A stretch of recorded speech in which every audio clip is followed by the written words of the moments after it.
Bem, agora nós vamos falar sobre as unidades ou dispositivos de armazenamento. Essas unidades ou dispositivos de armazenamento são chamados também de memória auxiliar, memória secundária ou memória de massa. Esses três termos que estão em negrito, eles já foram citados em provas de concurso. Então, na verdade, tudo isso que eu comentei com vocês diz respeito à mesma coisa. São as memórias permanentes, em linhas gerais. E as informações, elas, quando armazenadas numa memória desse tipo, ela pode ser armazenada em vários tipos de mídias diferentes. Por exemplo, nós temos memórias secundárias, cuja mídia utilizada é a mídia magnética. Como exemplo, nós temos aí o HD. Nós temos memórias cuja mídia de armazenamento é óptica. Eu destacaria para vocês aí o CD, como exemplo. E nós temos memórias cuja mídia de armazenamento são chips, que são as memórias semicondutoras. Como exemplo, o pendrive. Então, nós vamos entrar em detalhes para falar dos principais dispositivos de armazenamento de acordo com esses três tipos de mídia de armazenamento. Então, vamos começar com as unidades de armazenamento magnéticas. O primeiro exemplo de memória magnética que nós temos é o disquete de 3,5 polegadas, este que vocês estão vendo aí na imagem. Então, o disquete, primeiro, ele é um dispositivo obsoleto, como todos sabem, dificilmente alguém usa o disquete como mídia de armazenamento permanente. A sua capacidade nominal é de 1,44 MB e a sua capacidade real, após formatado, é de 1,38 MB. Existe uma diferença aí que vai ser explicado em um módulo seguinte. Por que a capacidade é 1,44 e depois que eu crio a estrutura para poder gravar os dados, ou seja, após a formatação, essa capacidade diminui para 1,38 MB. Então, existe uma parte dessa capacidade usada como índice para cada uma das partes do disco, que é a tabela de alocação de arquivos, mas não é foco do nosso módulo aqui. Uma outra unidade de armazenamento magnética é o disco rígido. Eu diria que é a principal unidade de armazenamento magnética, né? O disco rígido ou HD, como vocês podem ver aí na imagem. Então, o disco rígido ele está presente dentro do gabinete. Então, quando a gente diz grave tal arquivo, salve tal arquivo no computador, normalmente o dispositivo de armazenamento utilizado para se gravar as informações é o HD. As capacidades atuais que a gente tem de HDs são 500 GB, 1 TB, 2 TB. Com o passar do tempo, essas capacidades estão sempre aumentando. A realidade hoje é esta. Pode ser que quando você esteja assistindo esse curso, as capacidades já sejam outras. Com relação ainda ao disco rígido, nós temos aqui alguns aspectos de desempenho que podem ser explorados em provas. É o caso, por exemplo, do tempo de latência e do cache de disco. O tempo de latência nada mais é do que o tempo necessário para se ler e gravar no disco. Esse tempo de latência é medido em rotações por minuto, e quanto maior for as rotações por minuto, mais rápido será o disco. Alguns exemplos de rotações por minuto utilizadas atualmente para a especificação dos HDs são 5.400 RPM e 7.200 RPM. Um outro aspecto que nós temos é o cache de disco, que é uma memória que armazena os dados recentemente acessados. A ideia é a mesma que a gente já explicou anteriormente, quando nós falamos sobre a memória cache. Então, o próprio disco rígido ele possui um cache de disco para acelerar o acesso às informações que constam nele. Uma outra informação importante a respeito do disco rígido é o conceito de DMA. O DMA significa acesso direto à memória, e esse U que antecede é o Ultra, acesso direto à memória. Tecnologia que tornou possível o acesso direto à memória por parte do HD e de outros dispositivos. Essa característica de acesso direto à memória também existe em outros dispositivos, sem a necessidade de auxílio do processador, porque vejam só, como foi falado para vocês no início do curso, tudo que você faz no computador passa pelo processador. Então, essa tecnologia ela possibilitou que o HD passasse diretamente à memória, sem a necessidade de pedir permissão ou de utilizar o processador como intermediário. Outra unidade de armazenamento magnética que nós temos é o HD externo. O HD externo, para quem não conhece, está aí uma imagem que vocês estão vendo aí.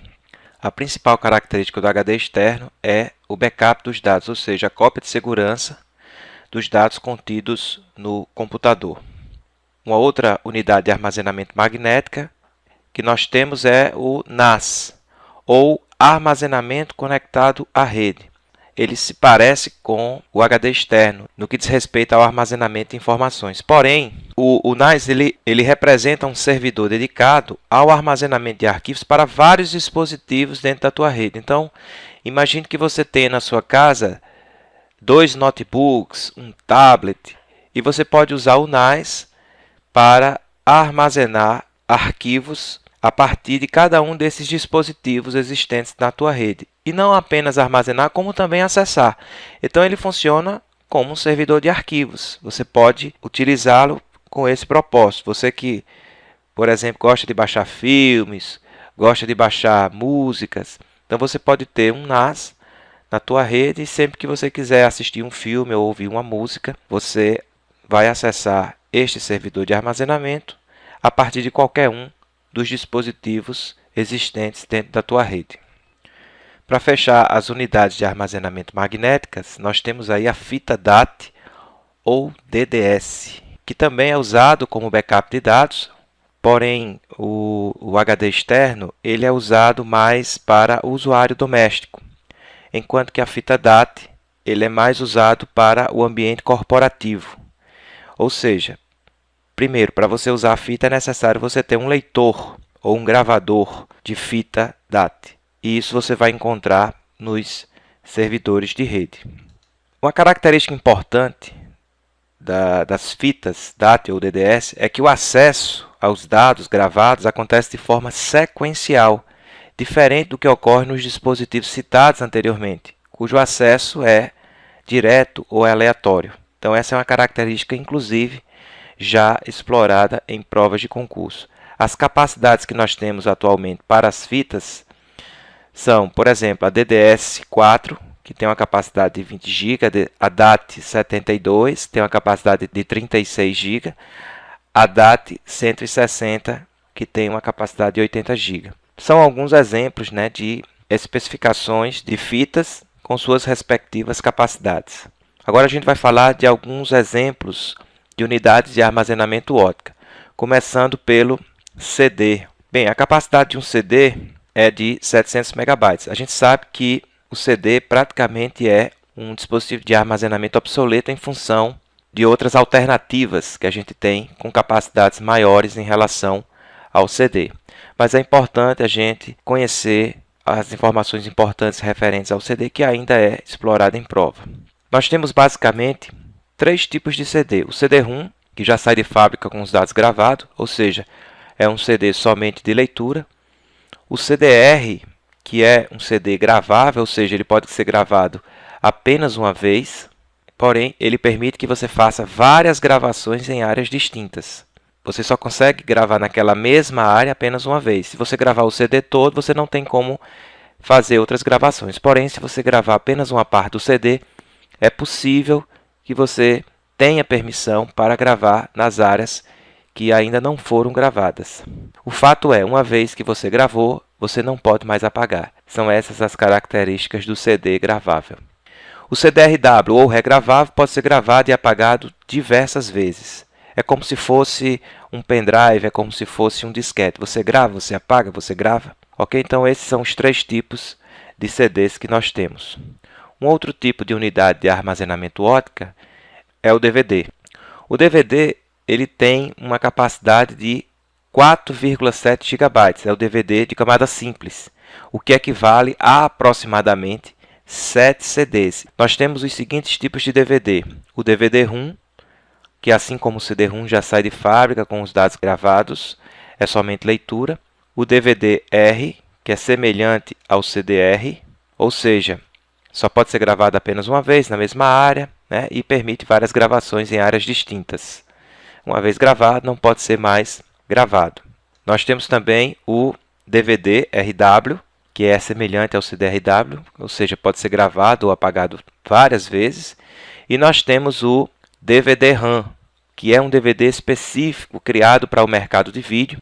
É regravável também, assim como o RW, e permite que se possa editar o conteúdo do DVD sem ter que apagar todo o conteúdo que estava gravado, como ocorre, por exemplo, no DVD-RW. No DVD-RW, você pode gravar e apagar, mas o apagamento das informações ela é total, diferentemente do DVD-RAM, que você pode apagar apenas uma parte do conteúdo. Funciona como se fosse um HD pequeno. Ok? Então, esses são os 4 tipos de DVDs.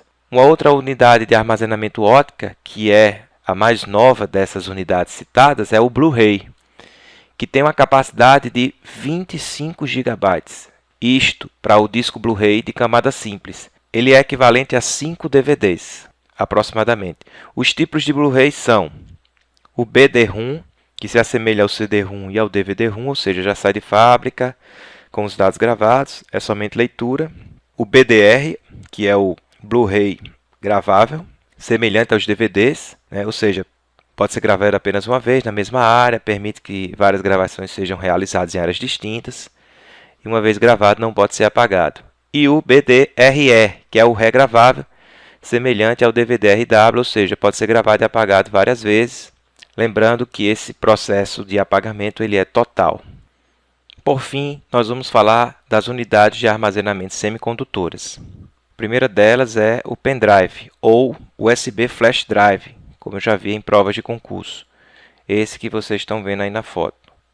Quais são as características? Utiliza a memória flash, que a gente já falou anteriormente, quando a gente falou sobre os tipos de memória ROM.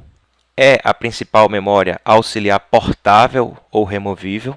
O pendrive ele veio para substituir o disquete, com uma capacidade muito maior. Por exemplo, atualmente as capacidades dos pendrives existentes no mercado são 2 GB, 4 GB, 8 GB e também outras capacidades superiores, e vem sempre crescendo. Um outro tipo de unidade de armazenamento semicondutora é o cartão de memória. Nós temos aí uma imagem que mostra diversos tipos de cartão de memória. Também utiliza memória flash. As capacidades atuais que a gente tem para os cartões de memória são 512 MB, 1 GB, 2 GB, 4 GB e tamanhos ou capacidades superiores também. Os cartões de memória eles são muito utilizados em máquinas fotográficas, nos smartphones, em câmeras de vídeos e outros dispositivos portáveis. Vocês estão vendo na imagem, nós temos aí vários tipos de cartões de memória, inclusive com tamanhos e formatos diferentes. E é sobre isso que eu gostaria de falar agora. Nós temos aí os seguintes formatos usados para cartões de memória. Nós temos os formatos SD, ou Security Digital, Micro SD, Memory Stick, que é o formato utilizado pela Sony, Memory Stick Duo, Memory Stick Micro, Multimedia Card, ou MMC. Então, eu diria que esses são os principais formatos usados para os cartões de memórias.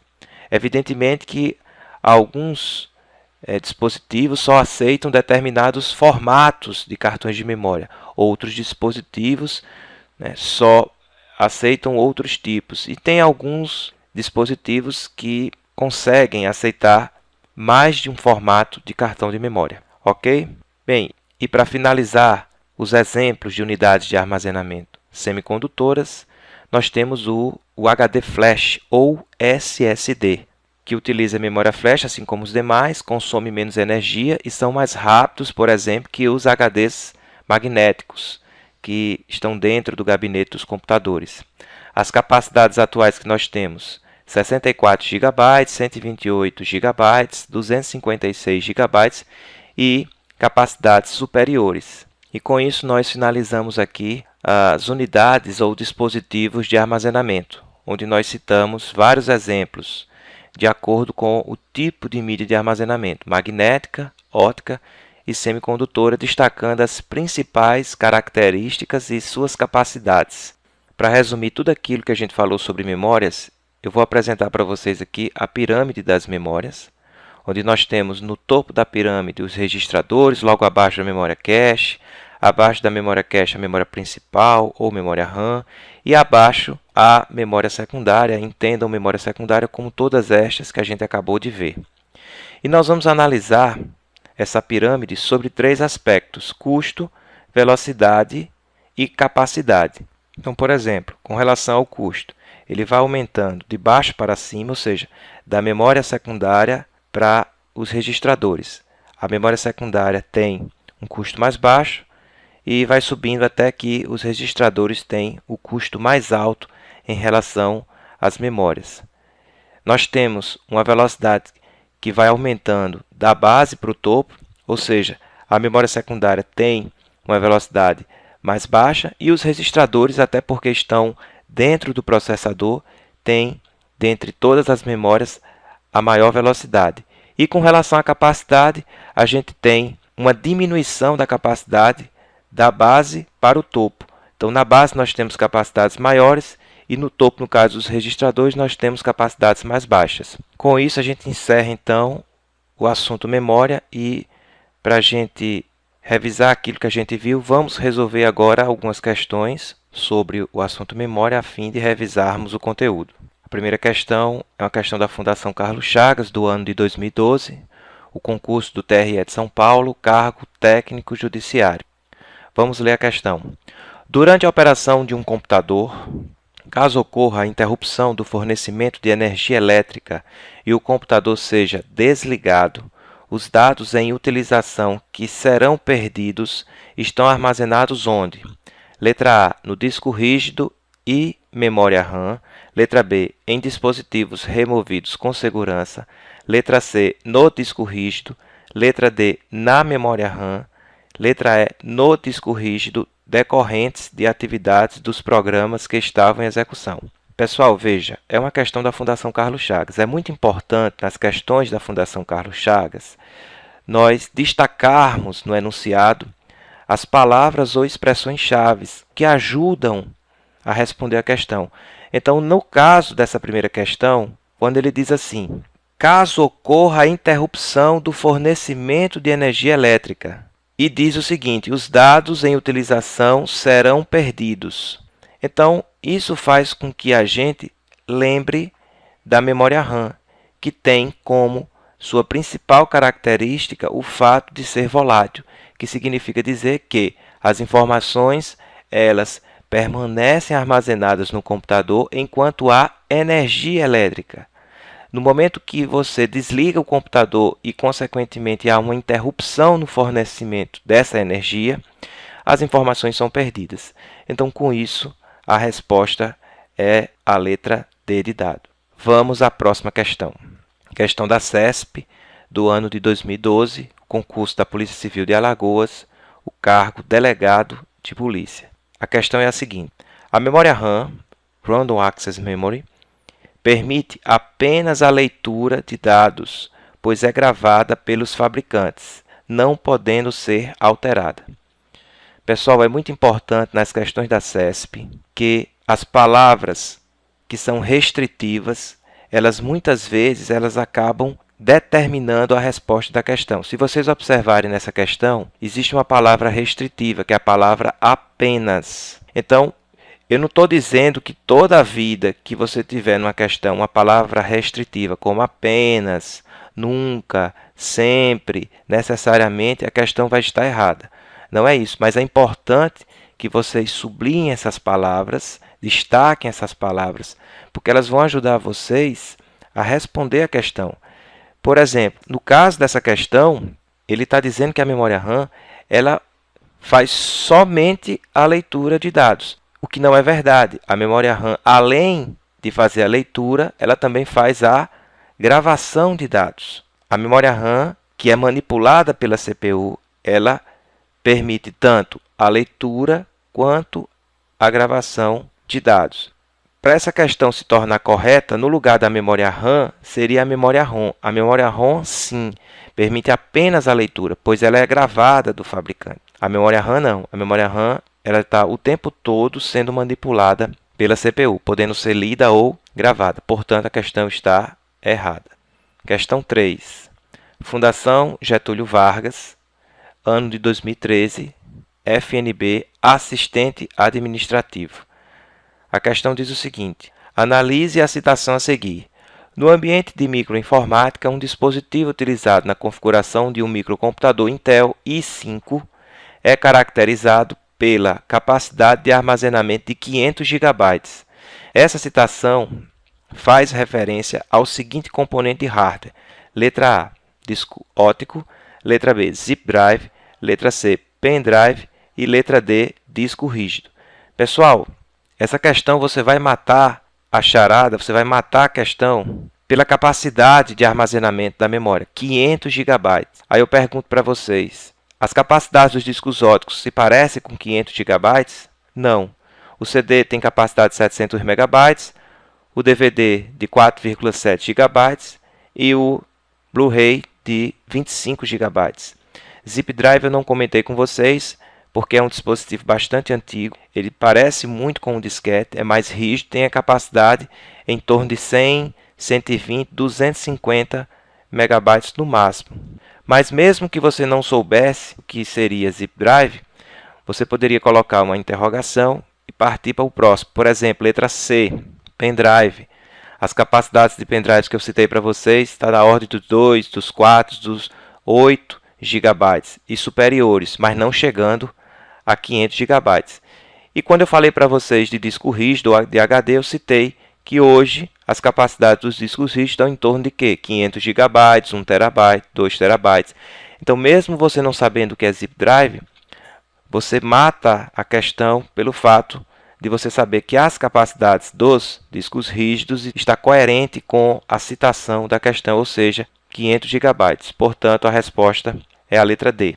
Questão 4. Fundação Carlos Chagas, ano 2009, Procuradoria-Geral do Estado, técnico assistencial. Um programa pré-gravado na memória permanente, executado por um computador quando ligado e responsável pelo suporte básico de acesso ao hardware, bem como por iniciar a carga do sistema operacional, denomina-se.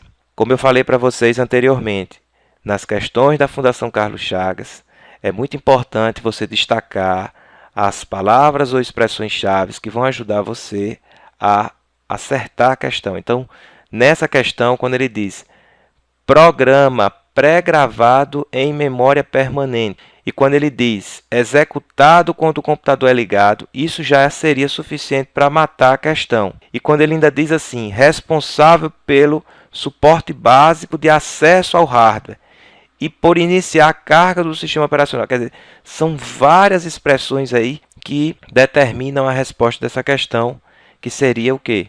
Letra C, BIOS, Sistema Básico de Entrada e Saída. Por fim, nós temos uma questão da ESAF de 2012, do Ministério da Integração, nível superior. A questão diz o seguinte: a memória cache, letra A, é usada para maximizar a disparidade existente entre a velocidade do processador e a velocidade de leitura e gravação de dados. Letra B, é uma memória volátil de alta velocidade, porém com pequena capacidade de armazenamento. Letra C, armazena a maioria do conteúdo da memória principal. Letra D, é uma memória volátil de baixa velocidade, porém com grande capacidade de armazenamento. E letra E, é usada para eliminar a disparidade existente entre a quantidade de dados armazenados na memória principal e na memória secundária. Pessoal, essa questão você vai matar por eliminação. Então vamos analisar cada uma das alternativas. Letra A, ele fala em maximizar a disparidade entre a velocidade do processador e a velocidade de gravação. Não tem nada a ver, não é isso? Muito pelo contrário. Mesmo sem analisar as outras respostas, é importante que você saiba claramente qual é o papel da memória cache. É aperfeiçoar, é melhorar a capacidade, a eficiência no processamento. Então seria minimizar essa disparidade e não maximizar. Letra B. É uma memória volátil, perfeito, por ser um tipo de memória RAM, ou seja, uma memória SRAM. De alta velocidade, perfeito, está dentro do processador, porém com pequena capacidade de armazenamento, perfeito. Ela está dentro do processador. Existem 3 tipos de memória cache, todas elas são bem pequenas, quando comparadas, por exemplo, com a memória RAM, que é a memória de trabalho. Portanto, a resposta é a letra B. Mas vamos analisar o que está errado nas outras alternativas. A letra C diz o seguinte: armazena a maioria do conteúdo da memória principal. Muito pelo contrário, a minoria, já que ela é uma memória bem menor em relação à memória principal. Letra D. É uma memória volátil, perfeito. De baixa velocidade? Não, de alta velocidade. Porém, com grande capacidade de armazenamento? Não, com pequena capacidade de armazenamento. Letra E. É usada para eliminar a disparidade existente entre a quantidade de dados armazenados na memória principal e na memória secundária. O propósito da memória cache não tem nada a ver com a disparidade entre capacidades de armazenamento de dados entre memória principal e memória secundária, como eu falei para vocês anteriormente. Portanto, como já citado anteriormente, a resposta é a letra B.